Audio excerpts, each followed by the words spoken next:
안녕하세요. 저는 오명자입니다. 올해 68이죠.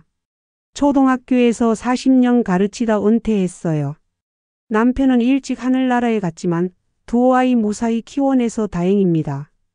지금은 시골에서 혼자 살고 있어요.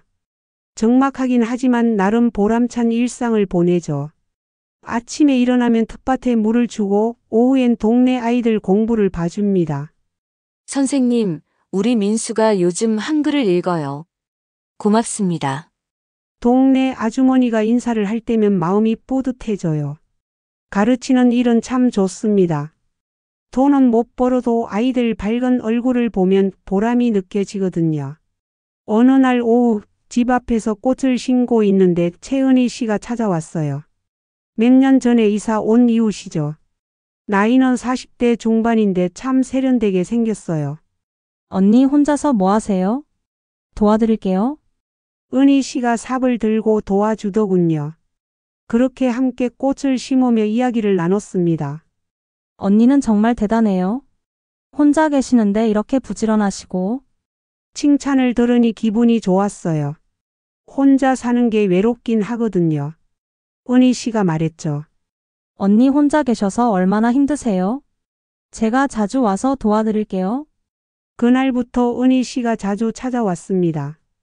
시장도 함께 가고 반찬도 나눠 먹었어요. 마치 친동생이 생긴 것 같아서 마음이 따뜻했죠. 은희 씨와 지낸 지 몇 달이 지났어요. 정말 친절한 사람이었습니다. 제가 몸이 아플 때면 약도 사다 주고 집안일도 도와주었거든요. 언니 오늘 김치찌개 끓였는데 갖다 드릴게요. 은희 씨가 가져온 김치찌개는 정말 맛있었어요. 혼자 먹는 밥이 얼마나 심심한데 이웃이 챙겨주니 고마웠죠. 어느 날 은희 씨가 말했습니다. 언니 서울에 땅 있으시다면서요? 갑작스러운 질문에 당황했어요. 어떻게 알았을까요? 아, 네. 부모님께 물려받은 게 몇 필지 있어요. 은희 씨가 관심 있는 표정을 지었어요. 요즘 땅값이 많이 올랐다던데 잘 관리하셔야 해요. 별 생각 없이 대답했습니다. 땅이야 그냥 놔두는 거니까요. 그런데 며칠 후 은희 씨가 서울에 다녀왔다며 광고지를 보여줬어요. 언니 이거 보세요. 재개발 아파트 광고예요. 이런 곳에 투자하면 수익이 좋대요. 광고지를 보니 화려했습니다. 높은 아파트 그림도 그려져 있고요.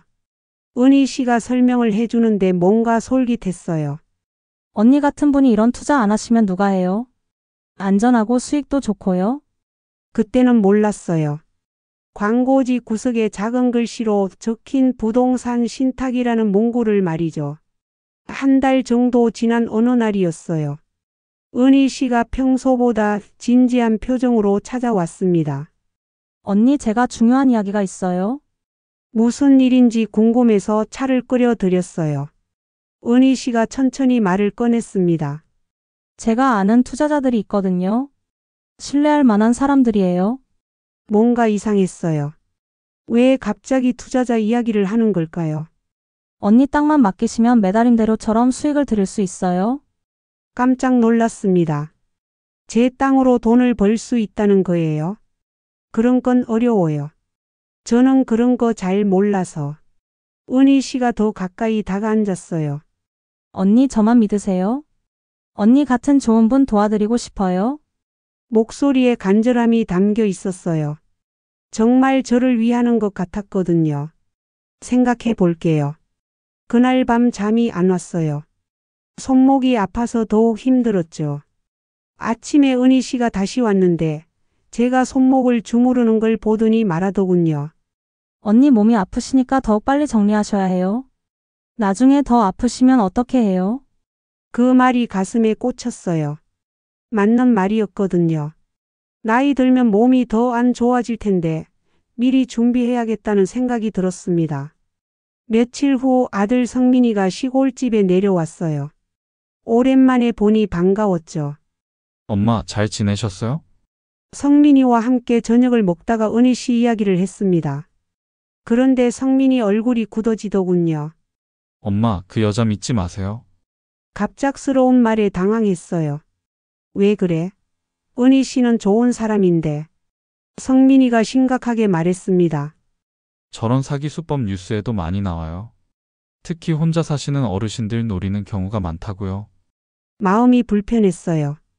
은희 씨를 의심하라니요. 성민아 괜찮다. 은희 씨는 나한테 늘 잘해줬어. 내 친동생 같은 사람이야. 성민이가 답답한 표정을 지었지만 더 이상 강하게 말하지는 않았어요. 아마 제 기분을 상하게 하기 싫어서였겠죠. 며칠 후 성민이가 전화를 했어요. 엄마, 그 최은희라는 사람 신문에서 찾아봤는데 이상한 기사가 있어요. 무슨 소리인지 모르겠다고 했더니 성민이가 한숨을 쉬었어요. 엄마, 조심하세요. 제발. 그때는 성민이가 너무 예민하다고 생각했어요. 은희 씨가 그런 나쁜 사람일 리 없다고 믿었거든요. 지금 생각해보니 아들이 얼마나 걱정했을지 마음이 아픕니다. 결국 저는 은희 씨의 말에 마음이 움직였어요. 매달 수익금을 받을 수 있다니 솔깃했거든요. 혼자 살면서 용돈이라도 생기면 좋겠다는 생각이었죠. 은희 씨 그 이야기 진짜 믿어도 될까요? 은희 씨가 환하게 웃었어요. 언니, 제가 언제 거짓말했어요? 저만 믿으세요? 그렇게 해서 서울로 올라갔습니다. 은희 씨가 모든 걸 안내해 주었어요. 사무실은 깔끔해 보였고 직원들도 정중했죠. 어머님 좋은 결정하셨어요. 안전한 투자입니다. 계약서에 사인을 할 때 손이 떨렸어요. 평생 이런 일은 처음이었거든요. 은희 씨가 옆에서 격려해 줬죠. 언니 축하해요. 이제 매달 수익 나오실 거예요. 계약을 마치고 돌아오는 길이었어요. 버스 안에서 이상하게 마음이 불안했습니다. 정말 괜찮은 걸까요? 성민이 말이 자꾸 생각났어요. 은희 씨가 옆에서 말했습니다. 언니 왜 그래요? 기분 좋아하셔야죠. 환한 웃음을 보니 제가 괜한 걱정을 하는 것 같았어요. 이렇게 좋은 사람이 저를 속일 리 없잖아요. 그렇게 스스로를 달랬습니다. 한 달이 지났어요. 약속한 수익금이 들어올 시간이었죠. 그런데 연락이 없더군요. 은희 씨에게 전화를 했습니다. 은희 씨, 그 수익금은 언제 나와요? 아, 언니? 조금만 기다려요. 곧 처리된다고 하네요. 이상했어요. 처음에는 확실하다고 했는데 말이 바뀌었거든요. 또 한 달이 지났습니다. 여전히 소식이 없었어요. 은희 씨는 전화도 잘 안 받았죠. 받아도 똑같은 말만 반복했어요. 언니 곧 해결될 거예요. 걱정하지 마세요. 걱정이 되기 시작했어요. 뭔가 잘못된 것 같았거든요. 그러던 어느 날 동네 이장 철호가 찾아왔어요. 제 제자였던 아이인데 이제 마을 이장이 됐죠. 선생님, 큰일입니다. 철호의 표정이 심각했어요. 제가 서울에 볼 일이 있어서 갔다가 우연히 알게 됐는데 선생님 땅이 이미 다른 사람에게 넘어갔어요. 머리가 하얗게 됐어요. 무슨 소리야? 철호가 서류를 보여줬습니다. 제 땅이 개발업자에게 팔린 게 분명했어요. 선생님, 이거 사기당하신 것 같아요. 그제야 모든 게 명확해졌어요. 은희 씨가 저를 속인 거였죠. 눈물이 터져 나왔습니다. 어떻게 이럴 수가 있을까요? 그렇게 친하게 지냈는데 말이에요. 곧바로 아들 성민이에게 전화를 했어요.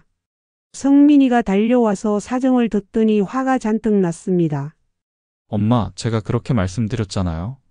성민이가 직접 은희 씨 집에 찾아갔어요. 저도 함께 갔죠. 우리 엄마 땅 어디에다 팔았어요? 성민이가 다그쳤지만 은희 씨는 뻔뻔했어요. 증거 있어요?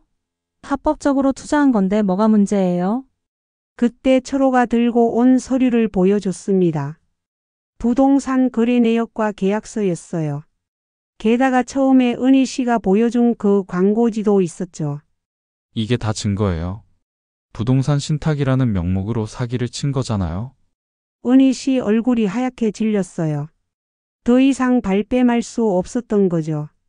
성민이가 이미 경찰에 신고를 한 상태였어요. 곧 경찰차가 도착했습니다. 은희 씨가 수갑을 차는 모습을 보니 마음이 복잡했어요.